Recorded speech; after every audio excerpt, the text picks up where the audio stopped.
हम सब परम श्रद्धेय ध्यान गुरु आचार्य सम्राट डॉक्टर श्री शिव मुनि जी महाराज साहिब के आशीर्वाद से स्थापित इस फाउंडेशन का प्रमुख उद्देश्य देश के विभिन्न स्थानों पर स्थित ध्यान केंद्रों का संचालन करना, आत्म ध्यान से संबंधित साहित्य का प्रकाशन करना, आत्म ध्यान साधकों को एक प्लेटफॉर्म पर लाकर जन जन तक पहुंचाना है। फाउंडेशन में सभी ट्रस्टी एवं सदस्यगण आचार्य श्री डॉक्टर शिव मुनि जी महाराज साहिब एवं आत्म ध्यान के प्रति समर्पित हैं। ये फाउंडेशन संपूर्ण विश्व में आत्म ध्यान साधना के प्रसार के लिए कटिबद्ध है। शिवाचार्य श्री के सानिध्य में होने वाले हर आयोजन में ध्यान की चिंतन धारा लाखों करोड़ों लोगों की प्रेरणा का स्रोत बन रही है। ऐसे में शिवाचार्य श्री द्वारा प्रदत्त आत्म ध्यान साधना से संबंधित ऑडियो एवं वीडियो पुस्तकों आदि का संचय करना, प्रिंट मीडिया, सोशल मीडिया आदि के माध्यम से उनका संरक्षण, संवर्धन, सृजन एवं संचयन करना भी ट्रस्ट का प्रमुख उद्देश्य है। इस ट्रस्ट के माध्यम से आत्म ध्यान प्रशिक्षकों का वर्ग तैयार कर उनकी समस्त व्यवस्थाओं को संचालित किया जाता है।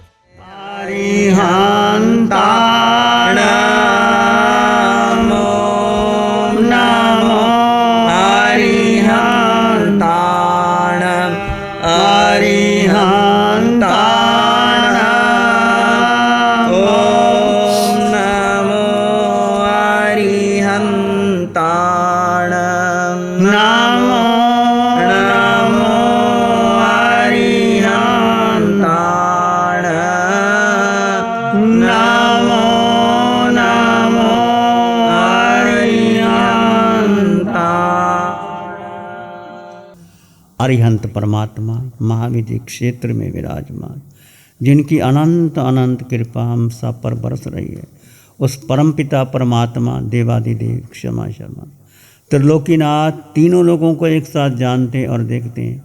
तिन्नानंग तारियानंग बुद्धानंग बोयानंग मुत्तानंग मोयगानंग स्वनुनंग सौदर्शीनंग स्वयं तिर चुके हैं, औरों को तार रहे हैं, स्वयं बोधि को प्राप्त हो चुके हैं, औरों को बोधि दे रहे हैं। सर्वज्ञ सर्वदर्शी तीनों लोगों को एक साथ जानते और देखते हैं और सबके भविष्य के बारे में जानते हैं और उनके मंगल की कामना करते हैं। ऐसे प्रभु की करुणामयी वाणी को, उनकी साधना को, उनके ज्ञान को, उनके तप को अनंत अनंत नमन, प्रार्थना कृतज्ञता के भाव। शासनपति भगवान महावीर, जिनका धर्म शासन, धर्म संग, धर्म तीर्थ में हम सब धर्म का अमृत पान कर रहे हैं। प्रभु सिद्ध बुद्ध और मुक्त हो गए, परंतु पंचम काल में ये महावीर का शासन है। उनकी वाणी, उनका ज्ञान, उनकी साधना, उनकी क्षमा, उनकी मैत्री आज भी हमारे पास है। उनकी वाणी के द्वारा, उनकी साधना के द्वारा हम भी उसी मार्ग पर चल पर आगे बढ़ सकते हैं। उस प्रभु की वाणी को, उनकी साधना को, उनकी क्षमा मैत्री को अनंत अनंत नमन, प्रार्थना कृतज्ञता के भाव। भगवान की वाणी को, उसी वाणी का उत्तराध्ययन सूत्र में जो समकृत पराक्रम की चर्चा आपके सामने चली है। भगवान से पूछा, प्रभु सहाय पचकाने नंग बनते जीवे किम जने। भगवान सहाय पचकान से जीव को क्या लाभ होता है। सहाय पचकाने नंग एगी भावंग जनई एगी भावंग भोए वी यनंग जीवे एगत्तंग भावे माने अप सद्धे अप झंझे अप कले अप कसाए अप तुमम तुम्हें संयम बहुले संबर बहुले समाही आवी भवई। सहायता का पचकान कि जीव को कुछ किसी की सहायता नहीं लेनी, इसका प्रत्याख्यान करने से क्या लाभ होता है। हर व्यक्ति चाहता है कोई मेरी मदद करे। आप परिवार में हैं, संघ में हैं,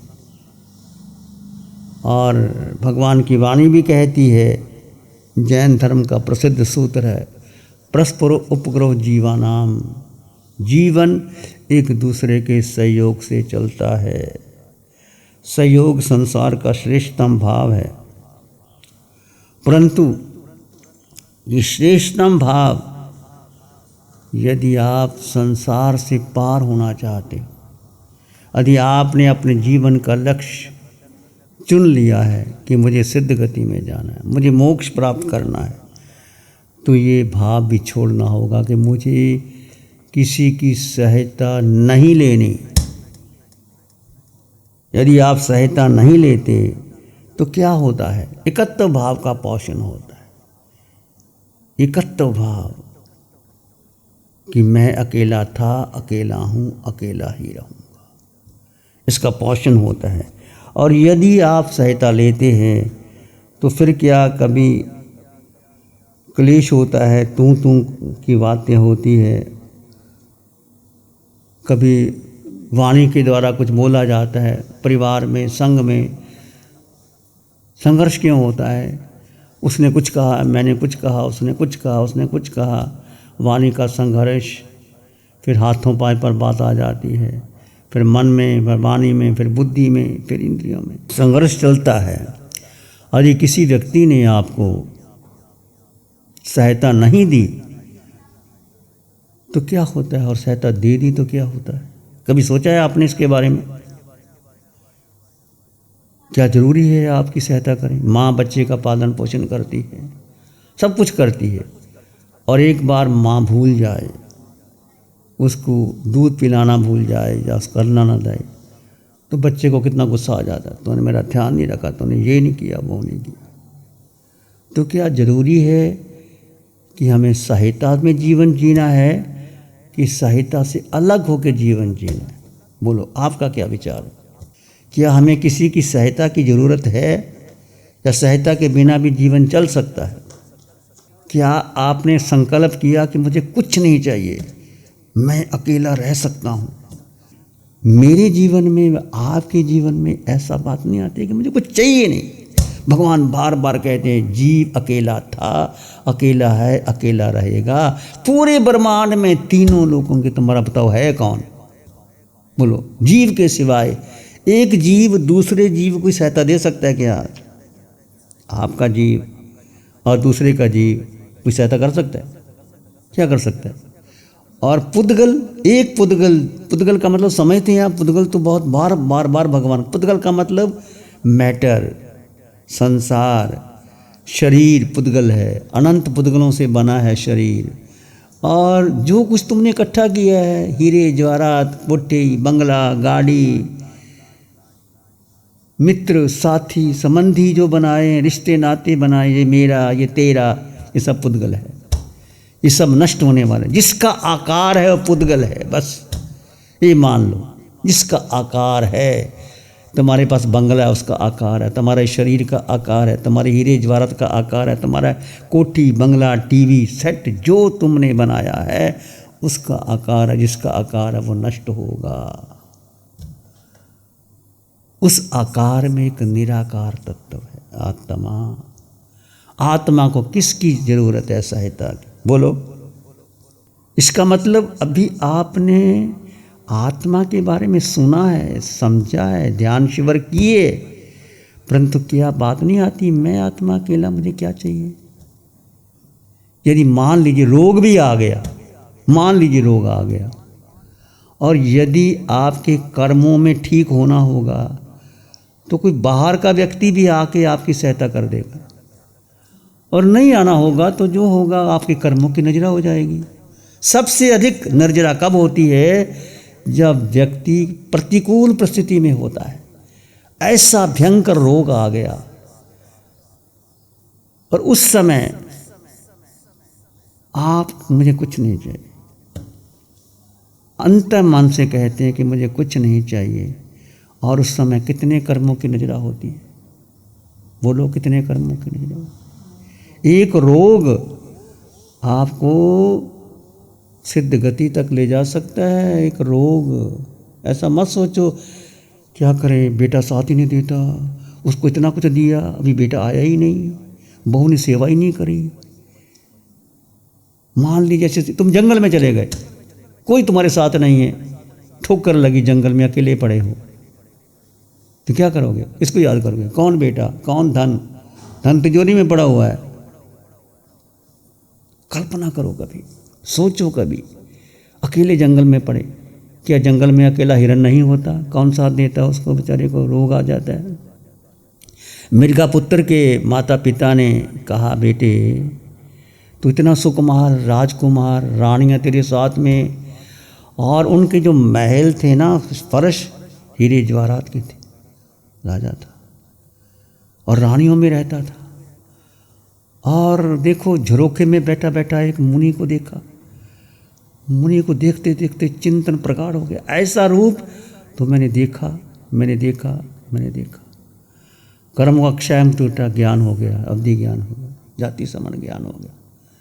मैं भी कभी मुनि था, मैं साधु बना था। होते होते नरकों की वेदना याद आ गई, मैं नरक में भी गया। इतने भयंकर दुख, सीधा नीचे आ गया माँ के पास। माँ, मैंने नहीं रहना, मैंने घर छोड़ना है, चले जाना। देखो कैसा वैराग्य लगा। रानियां साथ में है, महलों में बैठा है, हर प्रकार की सुविधा है। वो सुविधा आज हमें नहीं है जो उस राजा का बेटा था, राजकुमार था और उच्च कोटि का राजा था। नीचे आता, माता पिता बहुत समझाते हैं कि बेटा साधु बनना तो कांटों की धार है, कैसे पंच महाव्रत लेगा, कैसे तो अकेले जीवन जिएगा। तो मृगा पुत्र बार बार समझाते माता पिता, ये कुछ भी नहीं है। तो नरकों में मैंने सहन किए हैं, नरकों के कुंभियों में मुझे पीला गया, काटा गया, छेदा गया, भेदा गया। पता है जब कुंभी में जाता है तो नरक के नेरी को कैसे निकालते हैं? कुंभी छोटी होती है और लगी होती तीक्ष्ण, और वो निकल नहीं सकता, तो परमाधर्मी देव उसको खींचते हैं, उसको बाहर निकालते हैं। कितनी पीड़ा होती है, कुछ नहीं कर सकता वो।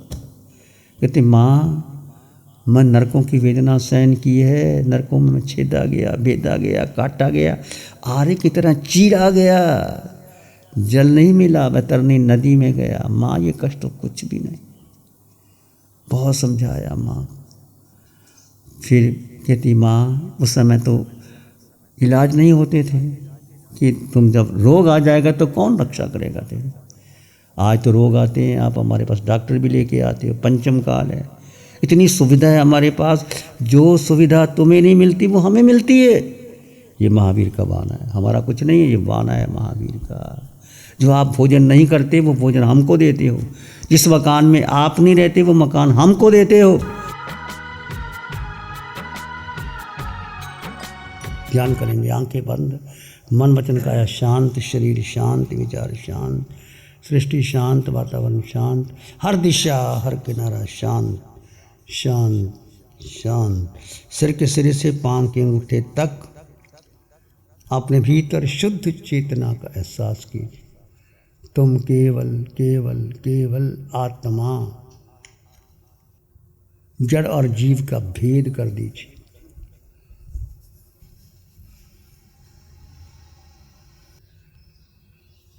मैं आत्मा हूँ। अपने भीतर शांति का अनुभव करें। आत्मा में अनंत सुख है। दो तत्व साथ साथ में है पर दोनों जुदा जुदा है।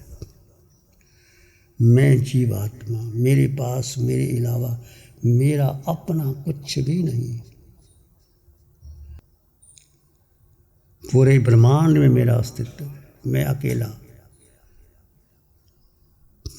अनंत सुख वाला, अनंत ज्ञान वाला, अनंत दर्शन। मन मानस में प्यार ही उर्मिल उर्मिल हो। मन मानस में प्यार ही पुलकित पुलकित हो। रोम रोम से ध्वनि उठे, जन जन मंगल होए। रोम रोम पुलकित उठे, सबका मंगल हो। तेरा मंगल हो, सबका मंगल हो। सबका भला हो, सबका मंगल हो, सबका शुभ हो। इसी में एक लंबा गहरा सांस लें अरिहंत परमात्मा के चरणों में अनंत कृतज्ञता ज्ञापित करें। एक और लंबा गहरा श्वास। अरिहंत परमात्मा के चरणों में नमन और वंदन। दोनों हाथों को आंखों पे ले जाएं।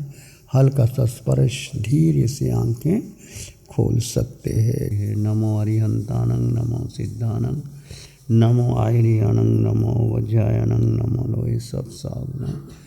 धम्मो मंगल मुकिठम अहिंसा संयमो तमो देवावित्तं नमं संति जस धम्मे श्यामनो।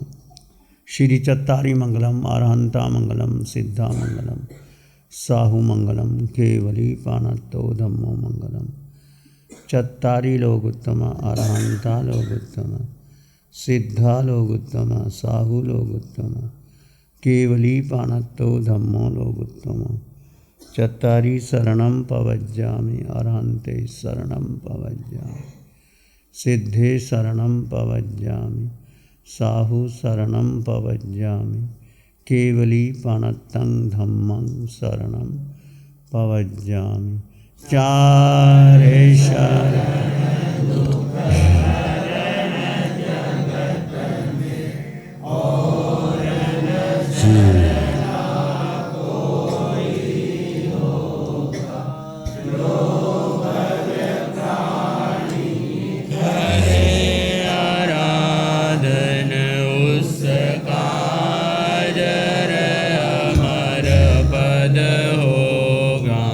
उसका सदाई मंगल होगा।